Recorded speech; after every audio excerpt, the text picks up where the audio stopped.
Although pay increases at the JSE companies are shrinking and remuneration packages are being restructured, the wage gap between the lowest and highest paid executives is widening, according to the 5th edition on executive remuneration by professional services firm PricewaterhouseCoopers this week.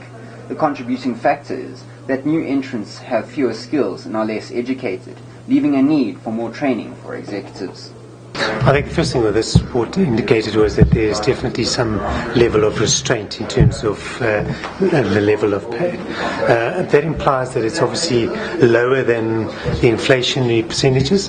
However, we do think that it's not quite at the same pace with the level that we expected. There has been over the last couple of years in terms of a change to almost a 2/3 variable pay now, and particularly if we're talking about at the exec level. Not a bad thing, but I think what it is creating a lot of volatility and a lot of uncertainty in terms of that. So what we are seeing is a little bit of a change in terms of executives, equally shareholders, looking for a little bit cutback in terms of pay, looking for and less volatility in the variable pay. An executive is now receiving the underlying company share. There's no gearing in terms of that share. It's not an option. So in order for that share to vest, will be dependent then on certain company performance and other performance metrics. So over time he will receive dividends, but equally over time he will then vest in those shares will vest in him. What we're seeing is that executive pay has become, the increases at least, have become more reasonable. We saw last year about a 7.6, according to Stats SA, according to Andrew Levy, about 7.7% increase, and it looks like the median exec got about 4%, the year before about 8%. So it's become a lot less in the increases. Unfortunately, it doesn't bring the ratios, the wage gap down as such, but I think there's a bigger realization that everything is not about just money. And the other thing that's very interesting is that between a decade ago and now, seemingly, is that the guaranteed pay as a percentage of the package has come down a lot, and the variable pay has become a lot more. So where you had 60-70% guaranteed pay, you've now got 30% guaranteed pay, and the variable pay can be then twice as much your guaranteed package.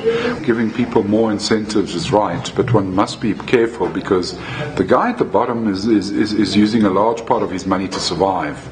So perhaps what we should do is then say, right, we need to have a 10 or 20% variable pay where you can actually lose that money if the company doesn't perform to the guy at the bottom. But the guy on the top, giving him 60% variable pay makes a lot more sense. You can't give 60% variable pay to the guy at the bottom. But the guy at the bottom must also, when it's a win, be able to cash in. Pay gap is really, to me, is a measure of internal equity. Once we know what that is, how do we make sure we maintain it or improve it? So I can't say whether if a pay gap in South Africa is 50 times, that's good by global standards. To me, the inputs are just too variable, and there are too many other factors that do come into play that can affect the pay gap, such as poor government service delivery, education, etc. So there's just too many other things. Well, it was interesting in this report that we have seen a drop in the number of execs, but that was largely attributable to the whole definition around prescribed office in terms of the Companies Act. So there's many corporates who have taken a more conservative view, if you like, or definition of prescribed officer, resulting in few executive directors having to be disclosed in their annual reports. The idea is that if you're going to influence behaviour, more disclosure or better disclosure doesn't change levels of pay. What we are looking at is more, particularly around the variable pay, is reconciling variable pay with company performance vis-a-vis the shareholders' return, and that then requires a better way of reporting remuneration vis-a-vis particularly variable pay. We are looking at a world where I think there's going to be a lot more scrutiny on executive pay. I don't think it was ever not under scrutiny, but I think the political pressure is going to become more. We see it all around the world, and South Africa is no different.